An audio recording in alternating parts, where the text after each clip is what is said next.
गणपति अथर्वशीष का अंतिम अध्याय। कल हमने वो अथर्व शक्ति के बारे में थोड़ा बहुत समझा था जो गणेश तत्व के भीतर विराजमान है। ऊर्जा और ज्ञान, ज्ञान के बिना ऊर्जा काम की नहीं है, ऊर्जा के बिना ज्ञान काम का नहीं है। शक्ति और शिव, ये दोनों तत्व हमारे भीतर चाहिए। किसी के पास ज्ञान बहुत होता है, एनसाइक्लोपीडिया होता है, परंतु जब ऊर्जा की बात की जाए तो उसके पास वो ऊर्जाएं नहीं होती, क्योंकि ज्ञान उसके मस्तिष्क और दिमाग में सब चल रहा है। किंतु ऊर्जा कैसे प्राप्त की जाए, तो ऊर्जा का जो मुख्य केंद्र है, मैंने कल समझाया था, कुंडलिनी शक्ति। शिव वो आत्मा है और कुंडलिनी, भगवती कुंडलिनी वो फोर्स है। तो ये दोनों ही के जो अंश है, शिव और शक्ति का जो अंश है, वही गणपति है। कल मैंने शूर्पकर्णक के बारे में भी थोड़ा समझाया था।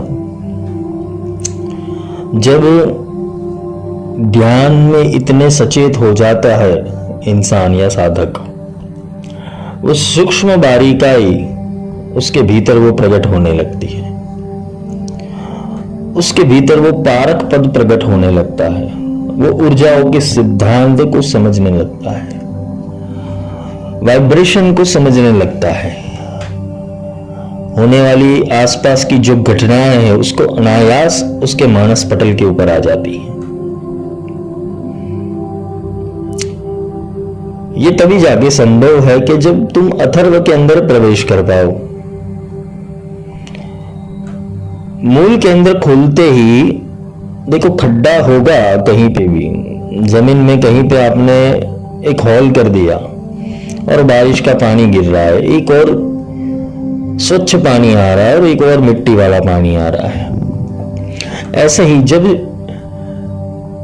कुंडलिनी जगाने की कोशिश करते हैं साधक, या तो अभी जो तो फैशन चल रहा है,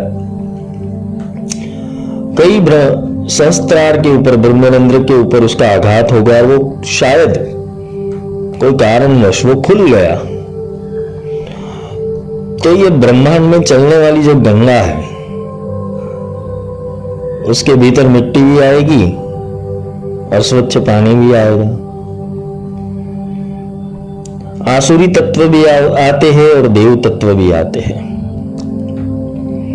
फिल्टरेशन प्रोसेस जो होता है वो शिव से होता है। शिव ने अपने सहस्त्रार के अंदर वो गंगा को बांध के रखा है, और गंगा सहस्त्रार के ऊपर आके ही वो पृथ्वी के ऊपर लोक कल्याण के कार्य करती है।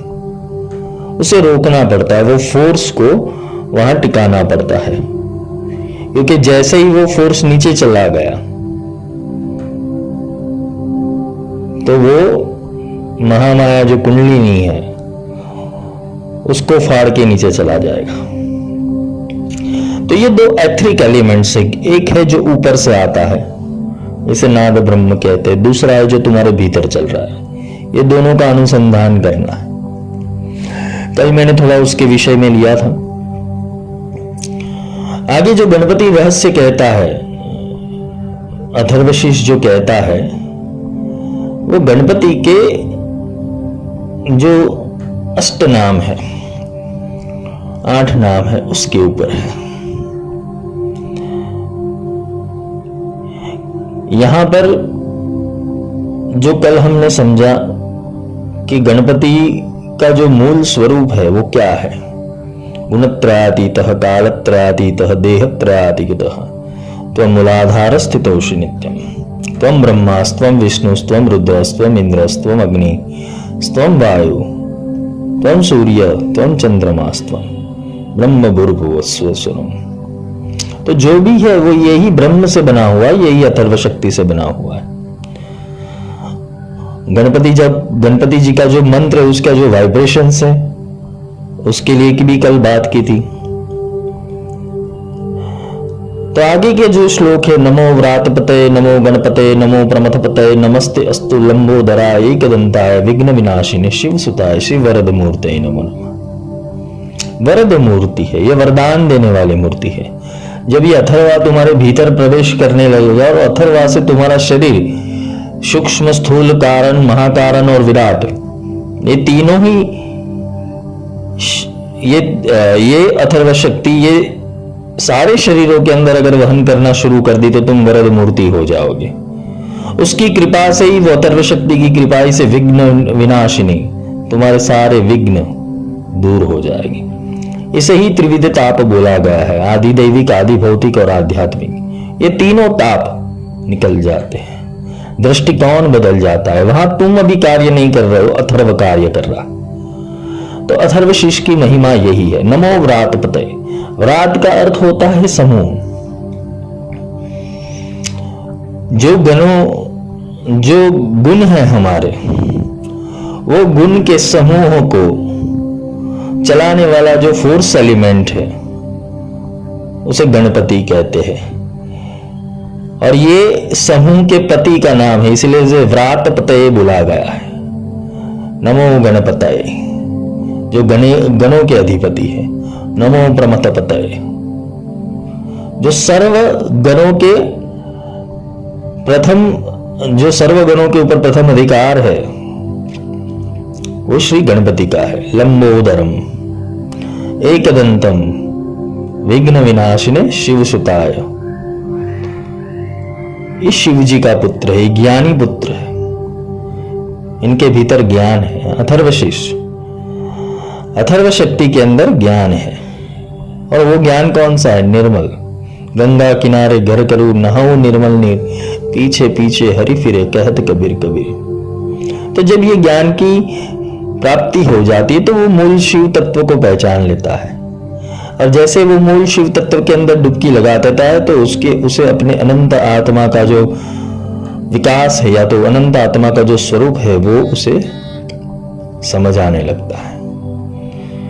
वो समझ लेता है, ना मैं मरता हूं ना मैं जन्म लेता हूं, बस एक स्टेशन के ऊपर रुका हुआ हूं, एक गाड़ी में बैठा हूं, गाड़ी को चलाने वाला हूं। गाड़ी जब उसके पुर्जे खत्म हो जाएंगे तो दूसरी गाड़ी लेनी पड़ेगी, दूसरा शरीर धारण करना पड़ेगा। वो एक ड्राइवर जैसा हो जाता है। उसके लिए अभी शरीर काम का नहीं रहेगा, उसके लिए वो नॉलेज काम का रहेगा, ज्ञान काम का रहेगा। गणेश जी का जो मस्तिष्क है वो बहुत बड़ा है, बहुत बड़े दिमाग वाले। इसलिए वेद व्यास ने उनको ही बोला कि आप लिखो महाभारत, क्योंकि आप जो लिखोगे आप अपनी बुद्धि से लिखोगे, और आपकी बुद्धि ये ब्रह्मांड के अंदर सबसे ज्यादा तीव्र है। तो लेखन करने वाला और वाणी उतारने वाला, ये दोनों ही प्रबुद्ध थे।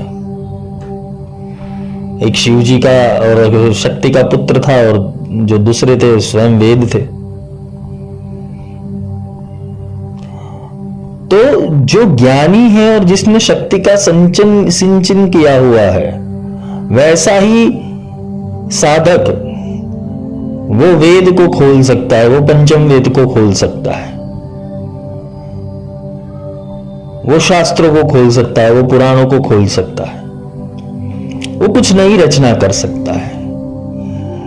उसका दिमाग तो पूरे दिन इसी के अंदर चलता रहेगा कि अभी कौन सी ज्ञान की वर्षा चल रही है। तो ये है। तो गणपति के जो ये नाम है, नमो व्रातपते नमो गणपते नमो प्रमथपते नमस्ते अस्तु लंबोदराय एकदंताय विघ्न विनाशिने शिव सुताय शिव वरद मूर्ते नमो नमः। यहां पे अथर्वशीष पूर्ण हो जाता है। अब जो आता है वो फलश्रुति आती है। तो फलश्रुति के अंदर बोला गया है कि इस अथर्वशीष का जो पाठ करता है वो ब्रह्मभूत हो जाता है, ब्रह्मीभूत।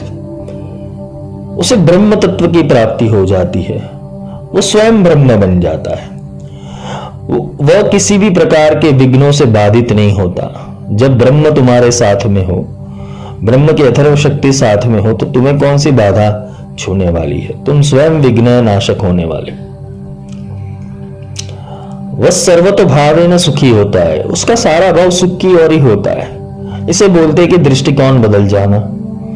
उस सुख में रहता है, किसी भी अवस्था के अंदर सुख की प्राप्ति करता है। मिला तो भी ठीक, ना मिला तो भी ठीक, प्राप्ति हुई तो भी अच्छा, नहीं हुई तो भी अच्छा, स्थित प्रज्ञ हो जाता है।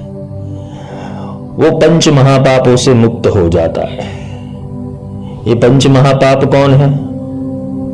ये पंच महापाप क्या है? तो 5 प्रकार के महापाप शास्त्रों के अंदर बताए गए हैं। पहला है ब्रह्म हत्या, ब्राह्मण की हत्या, या जिसने ब्रह्म तत्व की प्राप्ति की है उसकी हत्या करना, या तो जो ब्रह्म की ओर बढ़ रहा है उसको रोकना, या उसके विचारों को आघात करना। हमारे घर में कितने सारे लोग आध्यात्मिक को बनने की कोशिश कर रहे हैं, या तो आध्यात्मिक पथ के ऊपर अग्रसर होते हैं, तो वहां कंकास करने वाले बहुत हो जाते हैं। आसपास का वातावरण तुम्हें परेशान कर देगा। तुम ब्रह्म की ओर जा रहे हो और वो तुम्हें संसार में खींच रहे, तो ये भी ब्रह्म हत्या ही है। वो जाने अनजाने में ये कर्म कर देते हैं। सुरापान करना, शराब पीना। यहां शराब का अर्थ दारू नहीं है, एक माया की लत लग जानी, एक वासना की तीव्रतम इच्छा प्रकट हो जानी और उसी में ही मदमस्त रहना, अपनी धुन में चलना, अपने अहंकार और ईगो में चलना। चोरी करना, चोरी बहुत सारी प्रकार की होती है। किसी ने ज्ञान चुरा लिया, किसी ने धन चुरा लिया, किसी ने नाम चुरा लिया, किसी ने पद चुरा लिया। चोरी के बहुत सारे प्रकार हैं। गुरु पत्नी के साथ संबंध रखना। कुछ होते हैं ऐसे लोग जिनके मानसिकता ठीक नहीं होती, तो वो ऐसा करते हैं। इन 4 प्रकार के पाप कर्मों में लिप्त व्यक्ति, जो ऊपर के 4 कर्म है उसमें लिप्त रहने वाला व्यक्ति के साथ अंतरंगता रखनी, यानी उसके साथ मित्रता रखनी, उसके साथ चलना, वो भी एक पाप है। तो ये शास्त्र के अंदर 5 पाप बोले गए। पर जब अथर्वशीष के ज्ञान का प्रादुर्भाव तुम्हारे भीतर हो जाता है, तो इन पापों से भी तुम्हें मुक्ति मिल जाती, क्योंकि तुम्हें अब एक ज्ञान हो गया। अब तुम्हारी दिशा ज्ञान की हो गई। अभी तुम्हारी दिशा वासना की या अधोगति की नहीं है, तो तुम इससे भी मुक्त हो जाते हो। पंच महापापात प्रमुच्यते। यहां आगे क्या बोला गया है कि सायं ध्यानो दिवस कृत पाप नाशयति, प्रातः ध्यानो रात्रि कृतम पाप नाशयति, सायं प्राय प्रयुजानो अपापो भवति। जो ये अथर्वशीष का पाठ रात्रि को करता है, तो दिन में किए हुए जितने भी पाप है वो नष्ट हो जाते हैं। और जो ये दिन में पाप करता है, तो दिन में पाठ करता है, तो रात्रि में किए हुए जो भी पाप कर्म है वो कट जाते हैं। इसे अगर हम बुद्धि के रूप में या तो नास्तिक की दृष्टि से देखने जाए, तो क्या ऐसा संभव है? क्या ऐसा संभव है तुम पाप करो और तुम मुक्त हो जाओ ये पाठ करने से? तो फिर कर्म का वैल्यूएशन ही नहीं रहा, कर्म का सिद्धांत कुछ रहा ही नहीं। पाप करो और रात्रि को अथर्वशीष कर दो, रात्रि को पाप करो, दिन में अथर्वशीष कर दो, तुम्हारे पाप तो धुलते जा रहे हैं। ऐसा नहीं है। रात्रि का अर्थ है कि तुम्हारे सूक्ष्म मन में यह अथर्व शक्ति का प्रवेश हो जाना। यह अथर्व का बोध सूक्ष्म मन के अंदर प्रवेश हो जाना। जहां तुम सुषुप्त हो, तुम्हारी आत्मा, तुम्हारी चेतना जहां सुषुप्त है, वहां उसे बोध हो जाना। और दिवस का अर्थ यह है कि जहां तुम जागृत रहते हो, तुम्हारे बाह्य मन में, यानी तुम्हारे बाह्य मन और अंतर मन, ये दोनों के बीच के अंदर तुम हमेशा पाश अंकुश धारिणम, गणेश जी जैसे रहते हो, किसी भी हालत के अंदर अपने मन को विचलित नहीं होने देते। तो ये बार बार अपने माइंड को अफर्मेशन देना है कि तुम्हें क्या करना है, तुम्हें क्या प्राप्त करना है, तुम्हें कैसे चलना है। पाप रहित ऐसे होता जाता है, क्योंकि मन को समझाओगे तो मन पाप पुण्य की व्याख्या समझेगा। मन ने अगर समझा ही नहीं तो उसके लिए ना पाप है ना पुण्य है। हम पशुओं को देखते हैं तो पशु एक दूसरे का संहार करते, क्या उन लोगों को पाप नहीं लगता है? उनको पाप पुण्य पता ही नहीं है, क्योंकि बुद्धि पशु की है। पर मनुष्य के भीतर विवेक का प्रागट्य होता है, क्या करना चाहिए क्या नहीं करना चाहिए, वो विवेक होता है। तो इस तरीके से इसे प्रतिक्रमण भी कहते हैं, इसे कन्फेशन भी कहते हैं, इसे शुद्धिकरण भी कहते हैं, कि बार बार अपने कर्मों को पुकार कर गुरु से या भगवान से अपने कर्मों की माफी ले लेना। तो ऐसा करने से वो निष्पाप हो जाता है। सर्वात्र ध्यानो अपविघ्नो भवति धर्मार्थ कामं मोक्षं च विन्दति इदम अथर्व शिष्य वशिष्याय न देयं यो यदि भोदास्यति स पापियान भवति। जो ये अथर्व शीष का पाठ करता है, सायं प्रायो प्रपयुजानो पापो भवति, सुबह और शाम ये दो समय जो ये निश्चित रूप से गुरु के दिए हुए वचन से और अथर्वशीष के बोध के अंदर वो डूबा रहता है, ये गणेश के स्वरूप में डूबा रहता है, तो वो अपापो भवति, वो पाप रहित हो जाता है।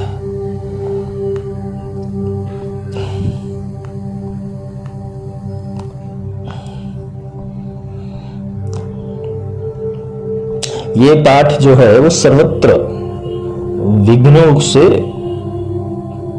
मुक्त करवाता है, ये मायाजाल को तोड़ता है, तुम्हारे दिमाग की पैटर्न्स को तोड़ता है। जब अथर्व शक्ति मिल जाती है तो तुम्हारे सूक्ष्म मन में संचित जो भी कर्म है उसकी पैटर्न बदल जाती है, और आत्मा को ऊर्जा मिलनी शुरू हो जाती है, तो आत्मा जागृत हो जाता है। तो इसीलिए सबसे बड़ा विघ्न कौन सा है? मायाजाल। काल जनित जितने भी, काल से ही क्षेत्र की रचना हुई और क्षेत्र से ही स्वभाव की रचना हुई। संगात संजायते कामम, कृष्ण ने भी गीता में यही कहा है कि संगात, जैसा संग होगा वैसा रंग लगेगा। और सबसे बड़ा विघ्न यही है। तुम्हारी आध्यात्मिक उन्नति के अंदर विघ्न देने वाले तुम्हारे आसपास के लोग ही है, या तो तुम्हारे भीतर जो मन के विचार चल रहे हैं, तुम बहुत सारी दिशाओं में दौड़ रहे हो, वही विघ्न है।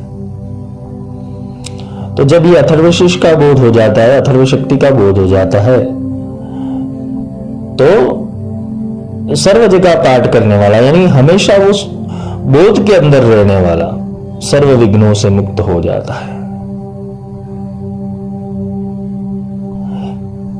ये पाठ करने से धर्म अर्थ काम मोक्ष इन 4 पुरुषार्थों की प्राप्ति होती है।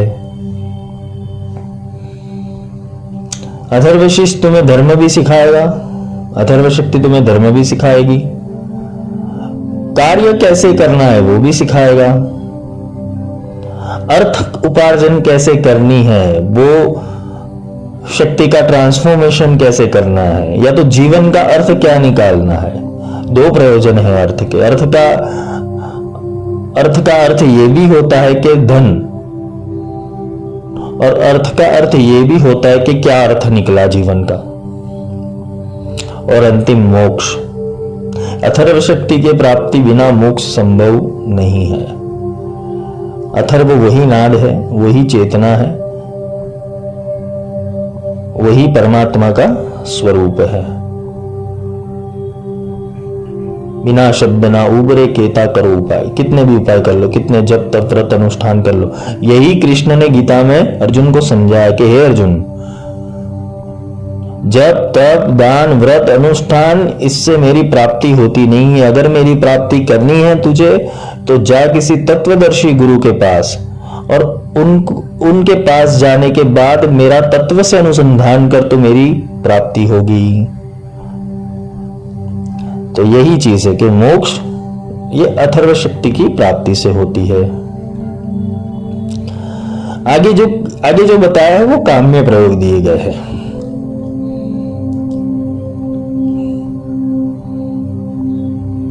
आगे जो बताया है वो काम्य प्रयोग बताए गए हैं।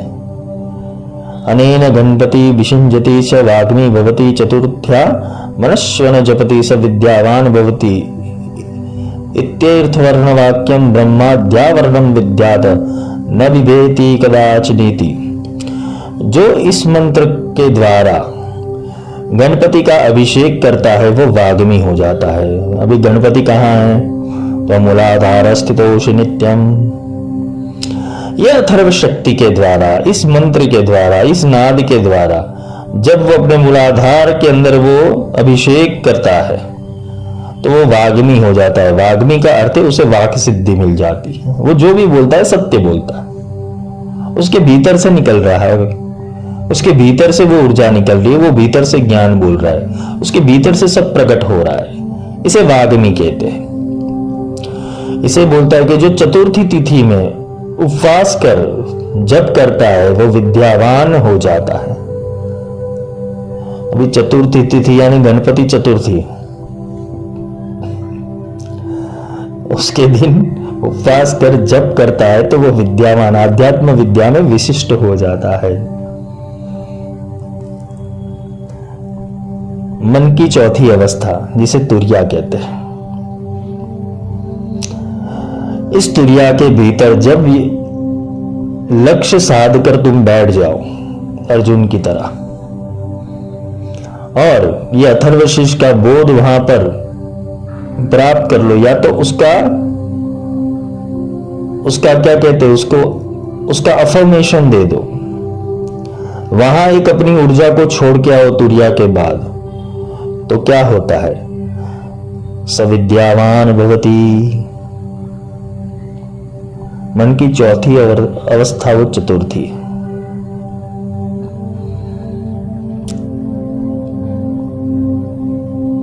जो ब्रह्मादि आवरण को जानता है, यहां पे क्या बोला है? सविद्यावान भवति इत्यर्थ वर्ण वाक्यम ब्रह्माद्यावरणम विद्यात। जो ये ब्रह्म की विद्या को जानता है, ये ब्रह्म आवरण की विद्या को जानता है, वह कभी भी भयभीत नहीं होता।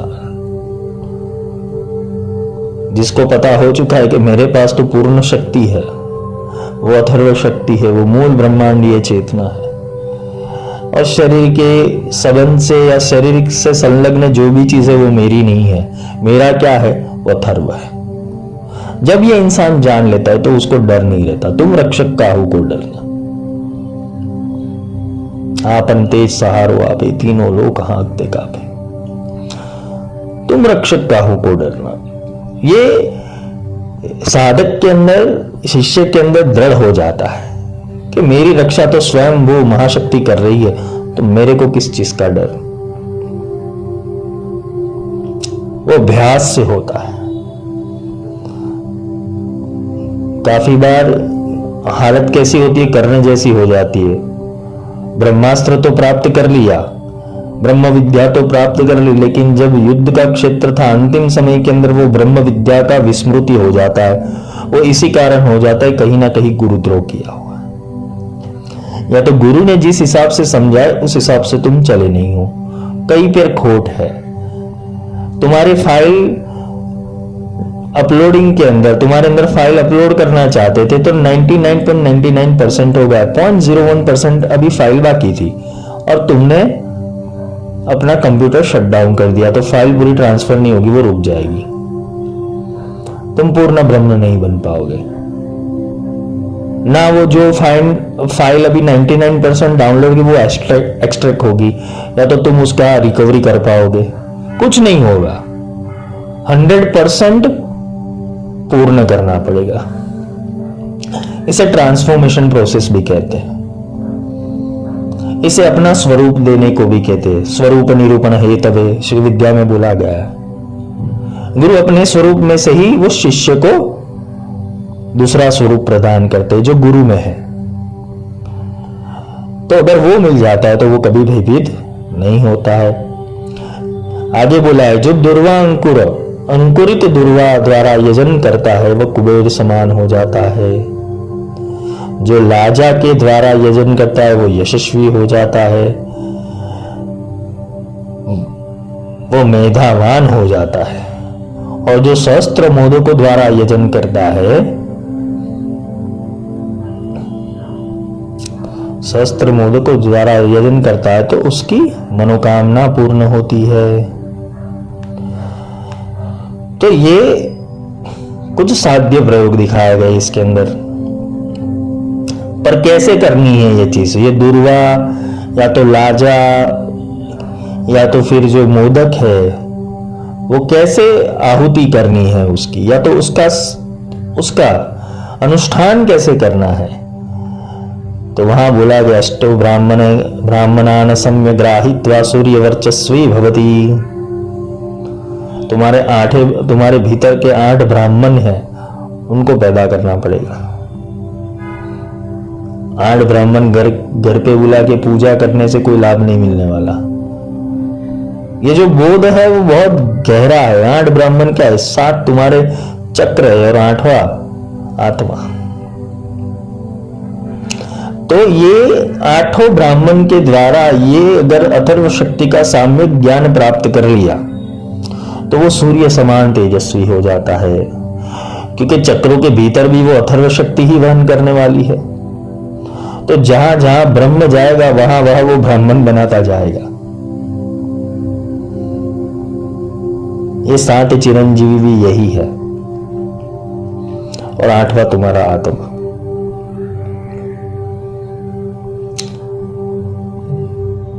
जो 8 ब्राह्मणों को इस उपनिषद का सम्यक ग्रहण करा देता है, क्या बोला गया है? जो 8 ब्राह्मणों को इस उपनिषद का सम्यक ग्रहण करा देता है वो सूर्य के समान तेज संपन्न हो जाता है। जो अपने तपोबल से ये 8 ब्राह्मण को ज्ञान दे देता है, वो अथर्व शक्ति दे देता है, तो वो सूर्य के समान तेज संपन्न हो जाता है। सूर्य ग्रहे महानद्या प्रतिमा सन्निधो वाजपत्वा सिद्ध मंत्रोद्भवति। कि सूर्य के सामने, सूर्य ग्रहण के समय महानदी में अथवा प्रतिमा के निकट इस उपनिषद का जप करके साधक सिद्ध मंत्र हो जाता है, संपूर्ण महाविघ्नों से मुक्त हो जाता है, महापापों से मुक्त हो जाता है, महादोषों से मुक्त हो जाता है। ये सर्वविद है और ये सर्वविद हो जाता है। तो ये 8 ब्राह्मण जो मैंने बताया, उसको सम्यक ज्ञान देने के बाद वो सूर्य समान तेजस्वी हो जाता है। सूर्य ग्रह महानद्या, सूर्य ग्रहण क्या है? वो जो आकाश में हो रहा है वो नहीं। तुम्हारे भीतर जब सूर्य नाड़ी और चंद्र नाड़ी एक होती है, सूर्य चंद्र एक एक घर लाओ, सुषुम्ना से ध्यान लगाओ, सुषुम्ना के अंदर ये सूर्य चंद्र एक हो जाते हैं, तब ग्रहण होता है सूर्य ग्रहण। चंद्र ग्रहण के ऊपर चंद्र प्रथमा होती है, सूर्य नाड़ी द्वितीया होती है। सूर्य ग्रहण के अंदर सूर्य प्रथमा होती है, चंद्र नाड़ी द्वितीया होती है। ये सूर्य ग्रहण कैसे करना है अपने गुरु से सीख लेना। महानदी, महानदी आने का अर्थ ये है कि संहिता संधि, जो संहिता है, जो नाद की संहिता है, नाद रूपी जो गंगा है, नाद रूपी जो महानदी है, उसके भीतर प्रतिमा के निकट, प्रतिमा कौन सी? ध्यान मूलम गुरु मूर्ति, गुरु के प्रतिमा के निकट या गणपति के प्रतिमा निकट, जिसने गणेश तत्व की प्राप्ति की है उनकी प्रतिमा निकट अगर ये अथर्वशीष का पाठ करते हैं या तो मंत्र, कोई भी मंत्र करते, वो जप सिद्धि हो जाता है, वो सारे पापों से मुक्त हो जाता है, महादोषों से मुक्त हो जाता है, क्योंकि वो अब प्रबुद्ध हो गया, सर्वविदित, वो सर्वविद हो जाता है, उसको सारा ज्ञान अनायास प्राप्त हो जाता है। ये उपनिषद कहता है और यही ब्रह्म विद्या है, इति उपनिषद, इसलिए इसे ब्रह्म विद्या कहा गया है। सर्वात्र ध्यानोपविघ्नो न भवति धर्मार्थ काम मोक्षं च विदन्ति। धर्म अर्थ काम मोक्ष ये चारों पुरुषार्थ इससे सिद्ध हो जाते हैं अगर अथर्व मिल गया। इदम अथर्व शिष्यम अशिष्याय न देयम यो यदि मोहदास्यति स पापियान भवति। क्या बोला गया है कि अगर ये अथर्व शिष्य का पाठ या साम्यक ज्ञान, इसका जो गूढ़ रहस्य है वो मैंने अभी इस लेक्चर में किसी भी लेक्चर में नहीं बताया, क्योंकि वो सिर्फ शिष्य को दिया जाता है। अशिष्याय न देयम यो यदि मोहदास्यति स पापियान भवति। मैं इसका सम्यक ज्ञान बता रहा हूं तुम्हें, इसका मूल गूढ़ तत्व, जो मूल ब्रह्म, वो जो मूल नमस्ते गणपत है वो नहीं दे रहा हूं। नाद अनुसंधानम नहीं दे रहा हूं तुम्हें, मैं तुम्हें इसका सम्यक ज्ञान दे रहा हूं कि इससे प्राप्ति होगी। अशिष्याय न देयम, जो शिष्य नहीं, जिसके भीतर शिष्य के गुण नहीं है, जो समर्पण का भाव नहीं है जिसके भीतर, जिसे ना ज्ञान की पड़ी है ना ब्रह्म की पड़ी है, वो सिर्फ एक बोलते हैं ना कि कसौटी करने आता है गुरु के पास, वो गुरु की ज्ञान की कसौटी करता है, वो गुरु से तर्क को तर्क करता है, गुरु की आज्ञा में नहीं चलता है। गुरु ने जो मंत्र अनुष्ठान दिए, जो पद्धति दी, आचार विचार दिए, नियम दिए, उसके ऊपर नहीं चलता है तो वो शिष्य नहीं है। जिसे गुरु से प्रेम नहीं है वो भी शिष्य नहीं है। जो गुरु की बात नहीं मानता वो भी शिष्य नहीं है। अशिष्याय न देयम यो यदि मोहदास्यति, अगर किसी शिष्य के ऊपर करुणा हो गई गुरु की और प्रेमवश या मोहवश ये अधिकार, अथर्व का अधिकार दे दिया, सपापियान भवति, तो गुरु भी पापी हो जाता है। तो अथर्वशीष तो पूरा लिखा ही हुआ है पुस्तक के अंदर, गुरु के पास प्राप्त करने की जरूरत क्या है? साम्यक ग्राहित्वा, सम्यक ज्ञान नहीं है, ना वो आधार शक्ति है, वो नाद अनुसंधानम नहीं है, ना संहिता संधि है तुम्हारे पास, इसलिए गुरु के पास जाना पड़ता है। वरना गुरु का काम क्या? गुरु तो बोलते रहेंगे। गुरु ज्ञान देने में कोई कचाश नहीं छोड़ेगी, गुरु ज्ञान तो देंगे लेकिन मूल चाबी अपने पास रखते हैं। जब तक शिष्य कसौटी के ऊपर उतरता नहीं है ना, पूरा उसको टटोर कर, उसकी एक मूर्तिकार कैसे मूर्ति की रचना करता है वैसे शिष्य की रचना करनी पड़ती है कि वो आगे जाके वो मूर्ति खंडित ना हो कहीं पे, या तो अपूज्य ना रह जाए। बहुत शिष्य पालने से कोई काम नहीं, वो बोलते ना कि भेड़ बकरों की टोली है। हजारों शिष्य हो गए, हजारों की प्रशंसा सुनने की, हजारों की निंदा सुनने की, हजारों की तकलीफें दूर करने की, वहां जो वो ब्रह्म तत्व का निरूपणम करने वो गुरु नीचे आए थे वो नहीं कर पाएंगे। यही माया जाल बड़े बड़े साधकों को गुरु बना देती है और ब्रह्म जाल के अंदर उनको फंसा देती है। तो यहां भेड़ बकरियों की टोली का काम नहीं है। अशिष्याय न देयम, जिसको शिष्य बनना ही नहीं है, जो भगोड़ा है, जो गुरु की निंदा करने वाला है, गुरु के पीछे बोलने वाला है, गुरु के ऊपर तर्क वितर्क या तो फिर गुरु की ज्ञान में संदेह करने वाला, संशय करने वाला, उसको कभी ये साम्यक ज्ञान नहीं प्राप्त होता। ये मैं नहीं कह रहा हूं, अथर्वशीष कह रहा है। अशिष्याय न देयम यो यदि मोहदास्यति स पापियान भवति। तो सिद्धि उसे ही दो, शक्ति उसे ही दो जो कल्याण कर सके किसी का। परीक्षण के लिए शक्ति नहीं दी जाती, परीक्षण के लिए कोई सिद्धि नहीं दी जाती। गुरु के पास ऐसी सिद्धियां बोलते हैं ना कि पत्थर के रूप में पड़ी रहती है, लेकिन वो परीक्षण के लिए नहीं है, परीक्षण हेतु नहीं दिया जाता। लाओ चलो चेक करके उंगली डाल के करंट आता है कि नहीं, फिर करंट आएगा तो तुम्हें शॉर्ट सर्किट हो जाएगी, फिर राम नाम सत्य है।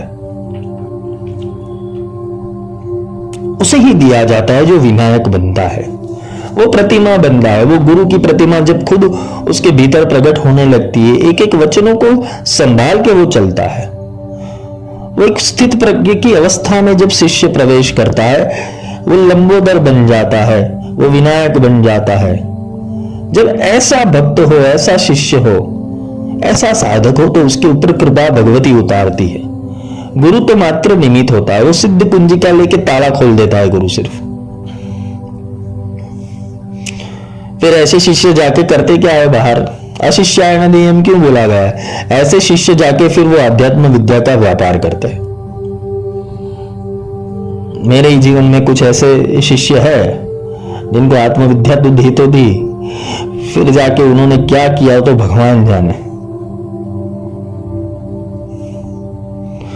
यो मोहदास्यति स पापियान भवति, वो पाप फिर गुरु को भी भुगतना पड़ता है। तो शिष्य ऐसा चाहिए जो काल की कसौटी के ऊपर खरा उतरे, फिर उसे पूर्णत्व सिद्धि दे दी जाती है कि जाओ, अभी तुम्हें पूर्ण रूप से सिद्ध कर दिया, अब तुम्हें कोई छू नहीं सकेगा। उसे अभेद गुरु कवच दिया जाता है जो कभी भेदा नहीं जाता। करने के बाद सूर्य का कवच था, कुंडल थे, पर कहीं ना कहीं ब्रह्म का द्रोह किया था कर्ण ने। अपने गुरु का, ब्राह्मण का द्रोह किया था। उसके बारे में अच्छी अच्छी बातें भी बहुत सारी है। वो दानी था, उसके जैसा महादानी कोई नहीं था। उसको जगत से प्रताड़ा गया, किंतु वो अपने धर्म के अंदर कहीं चूक गया और उसकी संगत उसे लेड़ दी। उसकी संगत एक अधर्मी से थी। तुम्हारे जीवन में अगर तुम्हें परिवर्तन करना है कुछ, तो तुम्हारी संगत बदल के देखो। जो तुम्हारा समय बिगाड़ रहा है, जो तुम्हें ना कहने के शब्द बोल रहा है, जहां तुम्हें जाना नहीं है, जहां तुम्हारे लक्ष्य नहीं है, ऐसी संगत में मत बैठो। तुम जिस मंजिल के ऊपर चल रहे हो, जिस रास्ते के ऊपर चल रहे हो, उस रास्ते के ऊपर चलने वाले अगर तुम्हें मिल जाए तो उनकी संगत करो।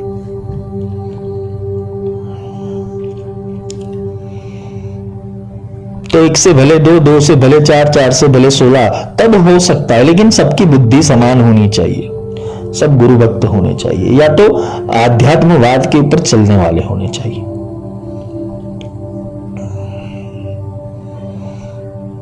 किसी को बाहर अपने घर में जैसे बाहर पैर रखते हैं उनको फ्रेशनेस फील होती है, फिर घर में अंदर आते हैं ना तो वो डिस्टर्ब हो जाते हैं। वो फिर किसी ज्योतिष और वास्तु शास्त्री को पूछेंगे क्या हो रहा है मेरे घर के अंदर। ये विचारों के आंदोलन चल रहे हैं। तुम्हारे घर में 24 घंटे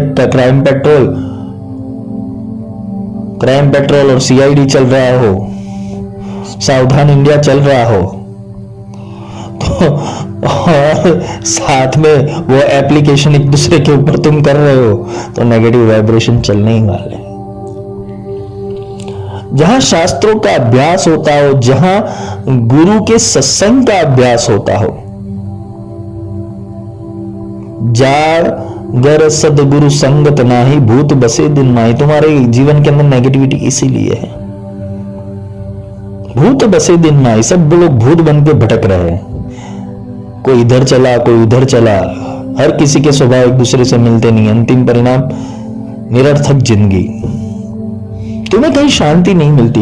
वो शांति इसीलिए नहीं मिलती क्योंकि तुम्हारी संगत गलत है। संगात संजायते कामम।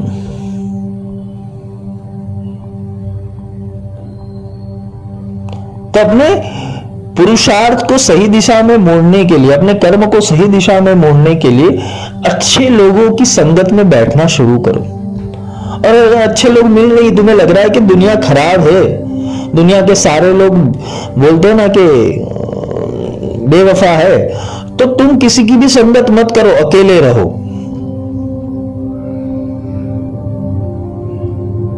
अकेले रहो।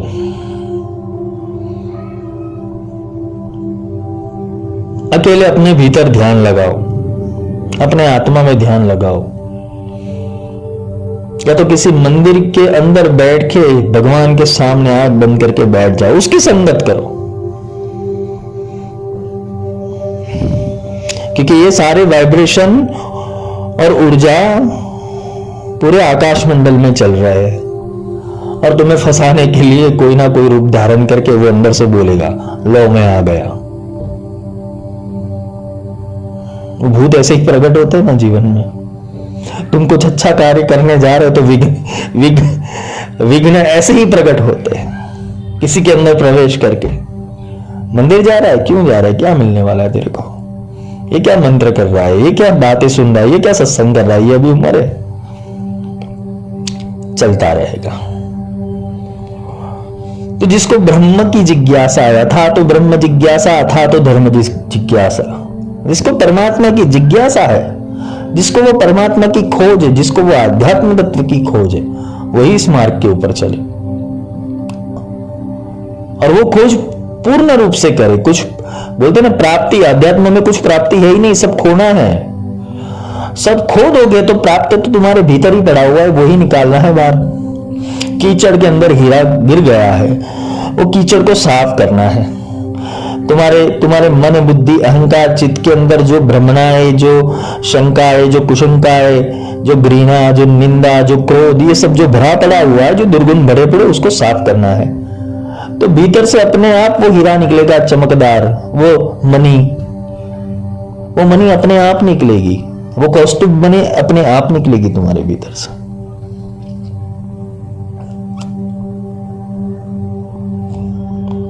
भगवान तुम्हारी मदद तभी करेगा जब तुम अपनी खुद की मदद करोगे। विद्या ऐसे कार्य नहीं करती, विद्या तभी जाके कार्य करती है जब तुमने एक एक स्टेप ब्रह्म के अनुसार चले हो, परमात्मा के अनुसार चले हो। तो विद्या जितना देती भी है उतना सामने लेती भी है, तुम्हें पूर्ण समर्पण करना पड़ेगा। अशिष्याय न देयम्, जो समर्पित नहीं है वो शिष्य नहीं है।